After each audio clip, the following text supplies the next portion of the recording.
Good morning students.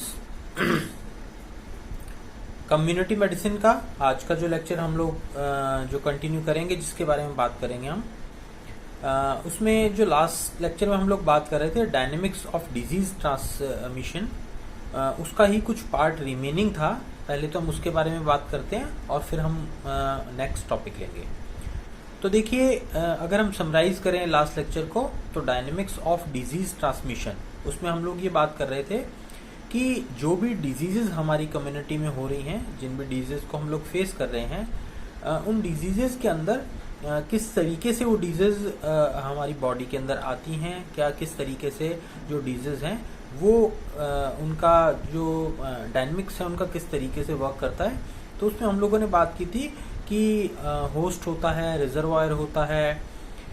Reservoir के अंदर हम लोगों ने बात की थी कि 3 तरीके का रिजर्वायर जो होता है, तो human reservoir, animal reservoir and non living. ठीक है ना। तो ह्यूमन रिजर्वायर के बारे में हम लोग बात कर चुके थे कि ह्यूमन रिजर्वायर क्या होता है, किस तरीके से, कितने टाइप के वो होते हैं, और वो किस किस तरीके से जो डिजीज हैं वो हमारे कम्युनिटी के अंदर स्प्रेड करने की पॉसिबिलिटी उनकी होती है, किस किस तरीके से वो फैला सकते हैं उस चीज़ को। तो इन सब चीज़ों के बारे में हम लोगों ने बात की थी। तो ह्यूमन रिजर्वायर जो हमारा एक जो पॉइंट था डायनेमिक्स ऑफ डिजीज ट्रांसमिशन में, उसे हम लोग कवर कर चुके थे। इसी टॉपिक के कंटिन्यूशन में हम लोग आगे बात करते हैं। तो सेकंड है एनिमल रिजर्वायर। तो ह्यूमन में जैसे हम लोगों ने बात की कि जो पॉजिटिव एजेंट है, जो भी इन्फेक्शियस एजेंट है, वो ह्यूमन की बॉडी के अंदर कांटेक्ट में आएगा, डायरेक्ट या इनडायरेक्ट, और फिर उसके बाद में उसका डिजीज का ट्रांसमिशन होगा। तो इसी तरीके से एनिमल रिजर्वायर के अंदर जो भी होस्ट है वो क्या हो रहा है यहाँ पर, एनिमल। ठीक है। तो जो भी इन्फेक्शियस एजेंट है वो एनिमल जो भी है अदर देन ह्यूमन, उनकी बॉडी के अंदर या उनके कांटेक्ट में आकर के और फिर आगे दूसरे जो भी हेल्दी पर्सन है उन तक स्प्रेड करने में रिस्पॉन्सिबल होता है। जैसे एग्जांपल के लिए हम बात करें तो जैसे रेबीज है, तो रेबीज के अंदर अदर देन ह्यूमन एनिमल क्या यहाँ पर इन्वॉल्व हो गया, डॉग बाइट। तो डॉग बाइट से जैसे हम लोग देखते हैं रेबीज डेवलप होता है, या बर्ड से हो सकता है। बर्ड्स में जैसे बर्ड इन्फ्लुएंजा है, वो हम लोग देखते हैं कि कई कंट्रीज के अंदर बर्ड इन्फ्लुएंजा जो है वो देखने को मिलते हैं केसेस। तो इस तरीके से जो भी एनिमल्स इन्वॉल्व हैं अदर देन ह्यूमंस, वो किस तरीके से डिजीज की ट्रांसमिशन के लिए रिस्पॉन्सिबल होते हैं और डिजीज को में एज अ कैरियर काम करते हैं। तो उसको हम लोग यहाँ पर एनिमल रिजर्वायर के कैटेगरी में हम लोग लेकर के चलते हैं। तो जैसे एग्जांपल से हमें समझ में आ ही गया होगा कि जैसे हम लोग रेबीज की बात कर रहे हैं कि वहाँ पर डॉग का इन्वॉल्वमेंट है, डॉग बाइट करता है ह्यूमन को और फिर उसके बाद में रेबीज होने की पॉसिबिलिटी होती है। इन्फ्लुएंजा के अंदर बर्ड्स का क्या होता है, माइग्रेशन। हम लोग देखते हैं कि एक जगह से दूसरी जगह पर, कई बार एक कंट्री से दूसरी कंट्री के अंदर बर्ड जो है वो माइग्रेट करते हैं।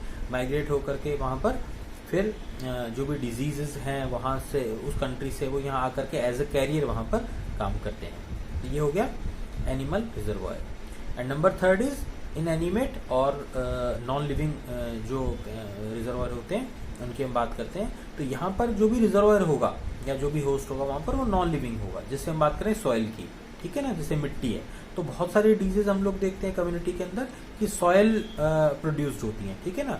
मिट्टी के अंदर सपोज कोई भी इस तरीके के इन्फेक्शियस एजेंट है, वो वहाँ पर रह रहे हैं, वो वहाँ पर डॉर्मेंट स्टेट के अंदर हैं, और उस सॉइल के कांटेक्ट में अगर कोई पर्सन आता है उसके अंदर सॉइल से इन्फेक्शन डेवलप हो सकता है।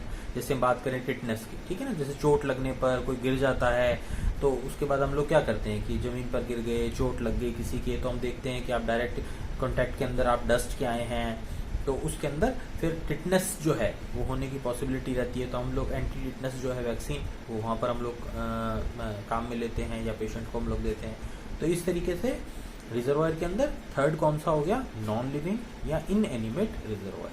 तो ये 3 तरीके के जो रिजर्वायर हैं बेसिकली उनके बारे में हम लोगों ने बात की, human reservoir, animal reservoir, inanimate और नॉन लिविंग रिजर्वायर।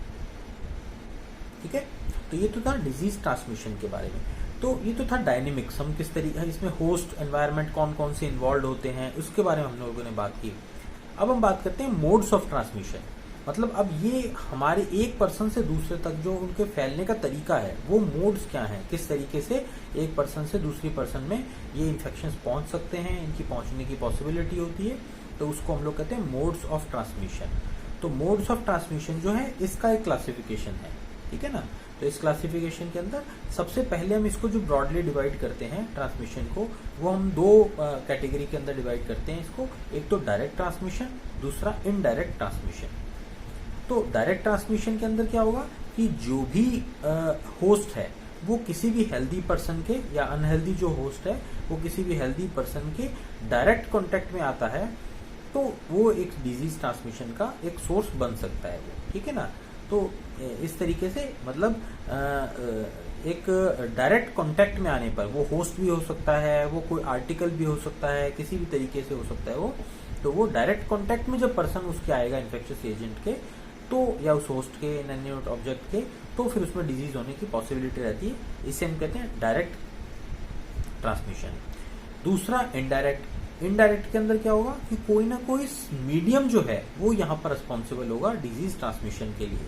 जैसे हो सकता है कि through water, through soil, through touch, through air, इस तरीके से कोई ना कोई मीडियम ऐसा होगा जो कि लिविंग नहीं होकर के नॉन लिविंग है, और वो इनडायरेक्टली हमारे टच में आ रहा है। मतलब इन्फेक्शियस एजेंट है, वो किसी एक पर्सन में था, उस पर्सन के डायरेक्ट कांटेक्ट में नहीं आए, बीच में एक मीडियम ने काम किया। वो मीडियम क्या हो सकता है, वाटर, सॉयल, एयर, कुछ भी हो सकता है। तो वहां पर इन्फेक्शियस एजेंट गया और वहां से फिर किसी थर्ड पर्सन में या किसी अन्य अदर हेल्दी पर्सन के अंदर उस डिजीज को डेवलप करने के लिए रिस्पॉन्सिबल फैक्टर की फॉर्म में वर्क करता है। तो डायरेक्ट और इनडायरेक्ट। डायरेक्ट में डायरेक्ट टच की यहाँ जरूरत पड़ रही है, यहाँ पर इन्फेक्शियस एजेंट के डायरेक्ट टच में हम लोग आ रहे हैं या होस्ट के डायरेक्ट टच में आ रहे हैं। इनडायरेक्ट के अंदर हम लोग वहां पर एक मीडियम यहाँ पर वर्क करता है, उसके थ्रू डिजीज का ट्रांसमिशन होता है, ठीक है।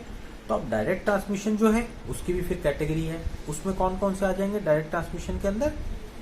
डायरेक्ट ट्रांसमिशन में सबसे पहला हमारे यहाँ पर आ जाएगा डायरेक्ट कॉन्टैक्ट, ठीक है ना।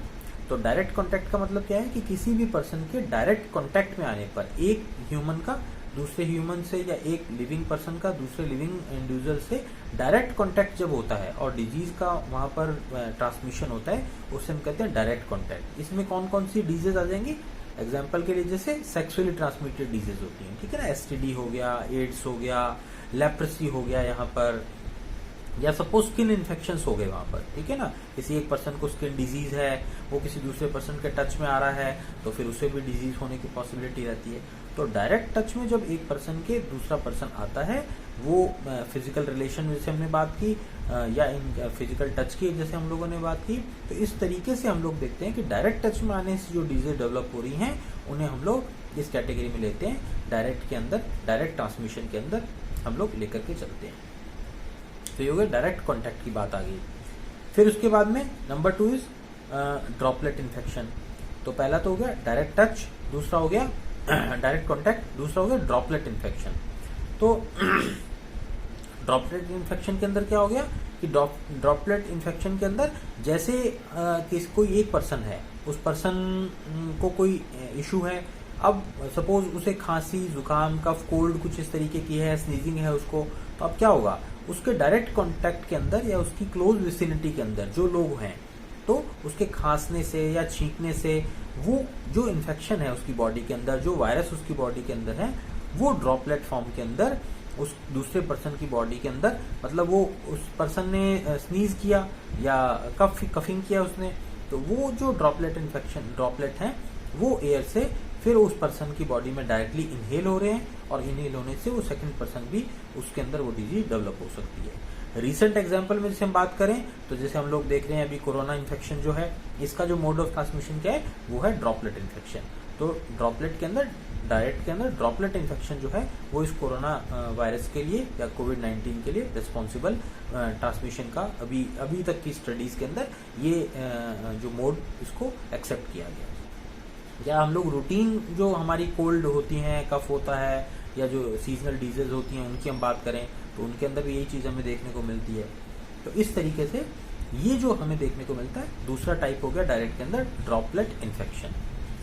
Then number 3 is contact with soil. तो डायरेक्ट में दो की बात होगी, एक तो डायरेक्ट कॉन्टैक्ट की बात, देन ड्रॉपलेट इन्फेक्शन की बात आ गई।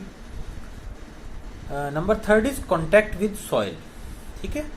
तो कॉन्टैक्ट विद सॉइल के अंदर यहाँ पर भी डायरेक्ट कॉन्टैक्ट हो रहा है। यहाँ पर डायरेक्ट कॉन्टैक्ट कैसे हो रहा है कि जो भी इन्फेक्शियस एजेंट है वो सॉइल में, वो ज़मीन में, वो किसी भी जगह पर वहाँ पर वो प्रेजेंट है वो, और आपकी बॉडी डायरेक्ट उस इन्फेक्शियस एजेंट के टच में आती है, और टच में आने पर आपकी बॉडी के अंदर इन्फेक्शन का सोर्स होता है। जैसे टिटनस की हम लोगों ने बात की, तो टिटनस में क्या हो रहा है, कॉन्टैक्ट विद सॉइल, ठीक है ना।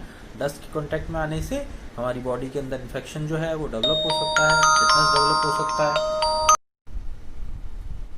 फिर डायरेक्ट में नंबर 4 जो आएगा वो आएगा इनॉक्यूलेशन इनटू स्किन, ठीक है। इनॉक्यूलेशन इनटू स्किन का मतलब क्या हो गया कि डायरेक्ट स्किन के अंदर किसी भी कोई इन्फेक्शन का एंट्री करना, उसका इनॉक्यूलेट करना हमें उसे, तो स्किन के अंदर डायरेक्टली इनॉक्यूलेट होकर के भी हमारी बॉडी के अंदर इन्फेक्शन होने की पॉसिबिलिटी होती है। इनॉक्यूलेशन के एग्जांपल क्या होते हैं, जैसे हम डॉग बाइट की बात करते हैं तो ये क्या हो गया, डायरेक्ट इनॉक्यूलेशन हो गया स्किन के अंदर। कोई डॉग बाइट करता है तो हमारे डायरेक्टली स्किन के अंदर उसके टीथ जो हैं वो वहाँ पर पियर्स कर रहे हैं, तो स्किन में डायरेक्ट जो है वो इन्फेक्शन के होने की पॉसिबिलिटी रहती है।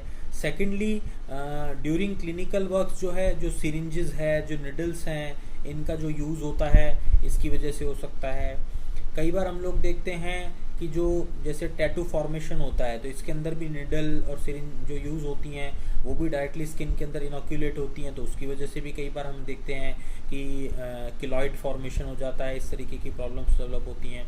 तो इनॉक्यूलेशन इनटू स्किन यानी कोई भी इस तरीके का एक्सटर्नल सोर्स जो डायरेक्टली हमारी स्किन के अंदर इनॉक्यूलेट हो रहा है, एंटर हो रहा है, और उसकी वजह से जो इश्यूज डेवलप हो रहे हैं, डिजीज डेवलप हो रही हैं, वो अपने आप में एक एग्जांपल होता है इनॉक्यूलेशन इनटू स्किन का, और डायरेक्ट कॉन्टैक्ट का ही ये अपने आप में एक टाइप है। Then number 5 is transplacental transmission, ठीक है ना। तो एक प्लेसेंटल ट्रांसमिशन, जिसे वर्टिकल ट्रांसमिशन भी हम लोग बोलते हैं, तो ये भी हमें देखने को मिलता है। इसके अंदर क्या होता है, थ्रू प्लेसेंटा कोई भी न्यूबॉर्न है तो उसकी बॉडी के अंदर जो थ्रू प्लेसेंटा अगर कोई इन्फेक्शन डेवलप होता है, जो मदर है उस मदर का की वजह से जो भी होने वाला जो बेबी है, जो भी बच्चा है, उसकी बॉडी के अंदर अगर कोई इन्फेक्शन एंटर कर रहा है, उसकी बॉडी में जा रहा है, तो वो ट्रांसप्लेसेंटल रूट से अगर जाता है तो ये अपने आप में ये भी एक डायरेक्ट कॉन्टैक्ट का एक एग्जांपल है। इसके अंदर कौन सा टाइप आ जाएगा, जैसे टॉर्च इन्फेक्शन जो हम लोग पढ़ते हैं, हम लोग देखते हैं, तो टॉर्च इन्फेक्शन जो है वो ट्रांसप्लेसेंटल रूट का एक एग्जांपल है, ठीक है। तो ये इस तरीके से जो डायरेक्ट कॉन्टैक्ट से कौन कौन सी डिजीज हो सकती हैं, कौन कौन सी प्रॉब्लम्स डेवलप हो सकती हैं ट्रांसमिशन के अंदर, मोड्स ऑफ ट्रांसमिशन के अंदर, उसके बारे में हम लोगों ने बात की। तो ये मोड्स ऑफ ट्रांसमिशन में हम लोग, जैसे हम लोगों ने ब्रॉडली बात किया था कि डायरेक्ट और इनडायरेक्ट दो तरीके का होता है। तो डायरेक्ट के जो हैं वो ये कुछ बात हम लोगों ने जो आज की ये टाइप्स हैं, और इससे रिलेटेड जो भी डिजीज़ हैं, जो भी पॉसिबल जो डिजीज़ हैं उनको भी एग्जांपल हम लोगों ने बात किया।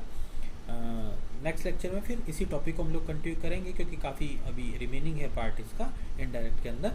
तो नेक्स्ट लेक्चर में उससे रिलेटेड हम लोग बात करेंगे। Thank you.